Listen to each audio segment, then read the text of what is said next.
Luar biasa ini LTKL, kita bicara berbasis alam, kita bicara berbasis budaya, bahkan kita bicara berbasis ilmu. Tepuk tangan untuk LTKL.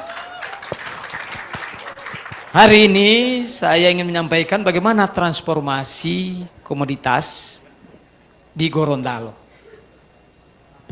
Kita tahu bersama kalau bicara tentang Gorontalo, itu bicara jagung. Zaman Pak Fadel 400.000 ton setiap tahun, sekarang 2 juta ton per tahun. Luar biasa intensifikasi jagung di sana. Tapi akibatnya apa? Akibatnya kita banjir, akibatnya kita juga kekeringan, apalagi dengan anomali iklim hari ini. Oleh karena itulah kami Gorontalo melakukan transformasi. Dari tidak sekedar bicara ekonomi, tapi bagaimana ekologi dilakukan. Maka kami melihat komoditas mana yang bisa kita kembangkan selain jagung, yang bisa membangun ekologi kita. Dan sekaligus ekonomi, yaitu komoditas kelapa. Karena itu kita tahu bersama bahwa kelapa itu adalah tanaman Nusantara. Seluruh Indonesia punya kelapa. Kita bangga dengan yang lain kelapa sawit, tapi lebih bangga lagi kita punya kelapa. Karena itu adalah tanaman Nusantara. Kenapa kami bangga dengan itu? Satu, seluruh Indonesia punya kelapa. Yang kedua, manfaatnya dari ujung daunnya sampai akarnya. Dan yang ketiga, secara sosiologi, itu dari lahir sampai meninggal menggunakan kelapa kita semua.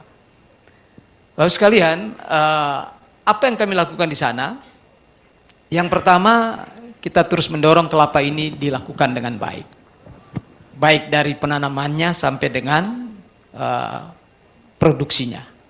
Sehingga alhamdulillah di Kabupaten Gorontalo sudah punya IKM, industri terpadu kelapa, dan kita berkolaborasi dengan, pertama adalah dengan para petaninya tentunya, kemudian yang kedua dengan NGO yang ada di sana, yang ketiga dengan akademisi, dan kita juga mendorong para anak muda kita cinta terhadap kelapa.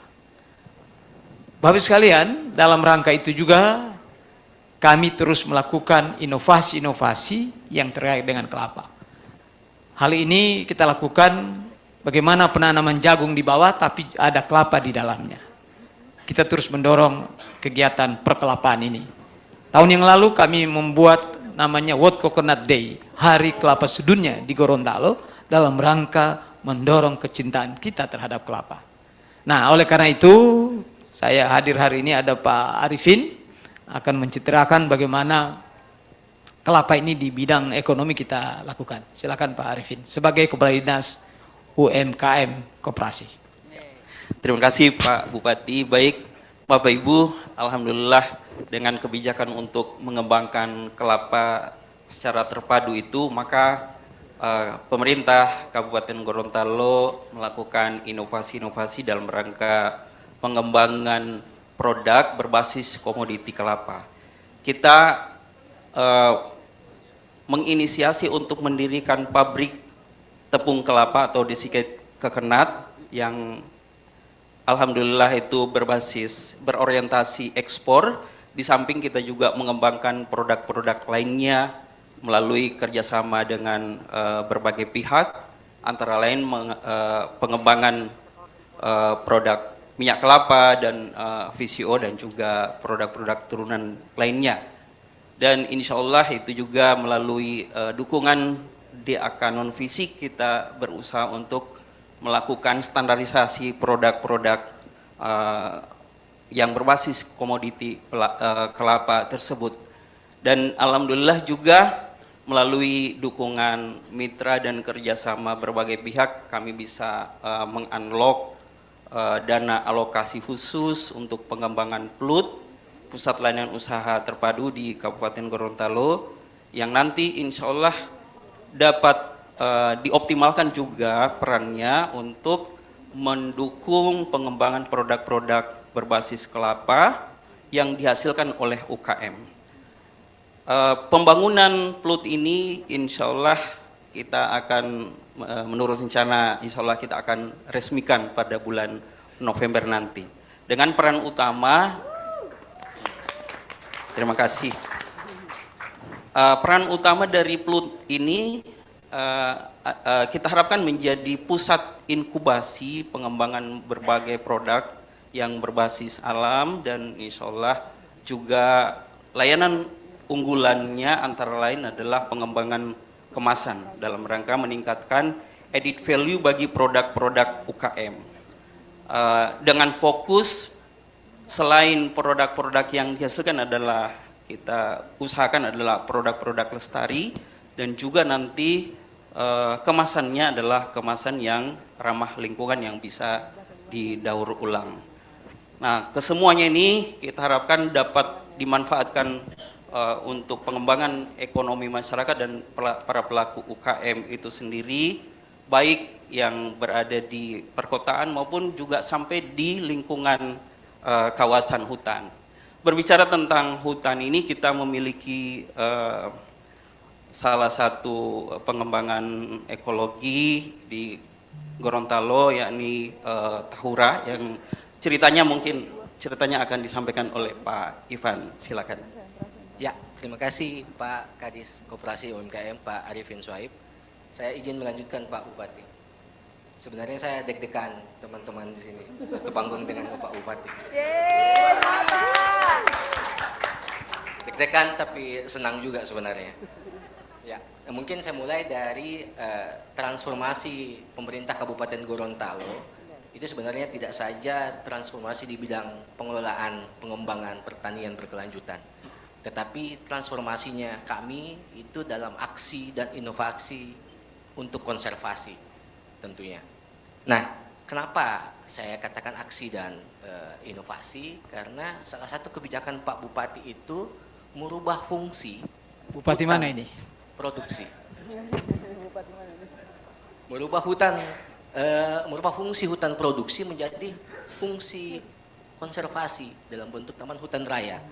Nah, tentunya sebenarnya kalau saya katakan ini adalah kebijakan berbasis bukti ilmiah yang masih jarang dipunyai oleh beberapa daerah tentunya.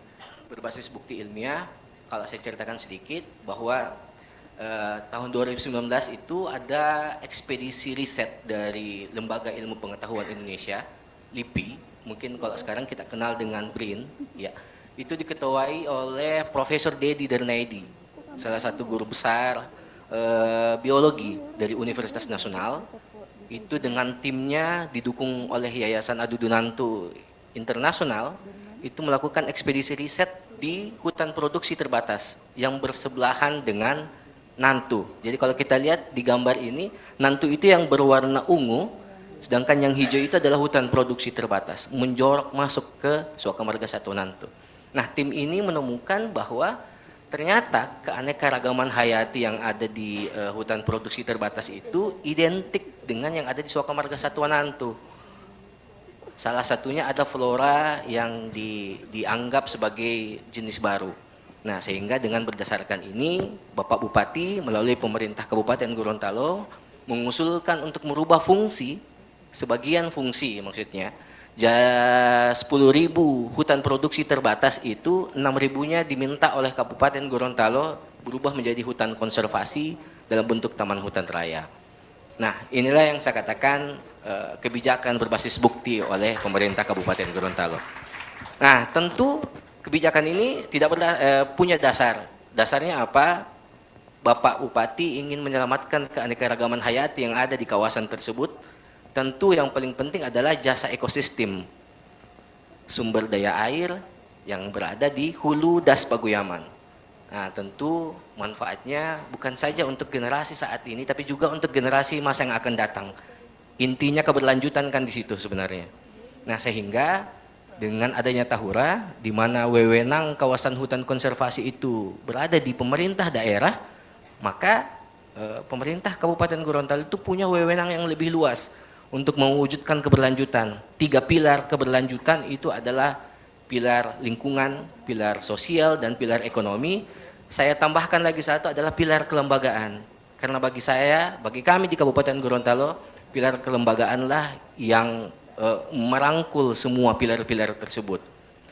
Sebelum saya akhiri, saya ingin mengungkapkan satu hal, bahwa pembangunan yang berasaskan konservasi itu jauh lebih penting dari pembangunan yang menunggu rehabilitasi. Itu pasti.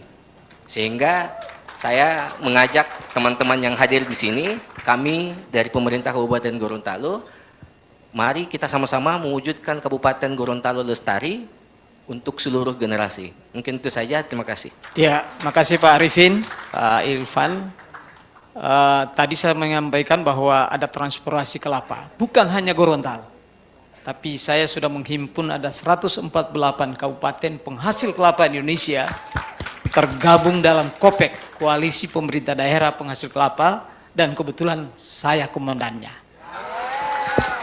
Yang kedua, Tahura tadi, ya, Tahura tadi ini adalah taman hutan raya yang terbesar di Indonesia, 6.200 hektar. Kalau kita mengenal taman hutan raya berada di Bogor, itu hanya kurang lebih 500 hektar. Kita kadangkala mentransformasi hutan ke pertanian. Ini terbalik. Bagaimana kawasan yang tidak peduli kita lakukan menjadi taman hutan raya. Dan itulah basis ekonomi dan ekologi yang kita perjuangkan melalui RTKL. Terima kasih. Assalamualaikum warahmatullahi wabarakatuh.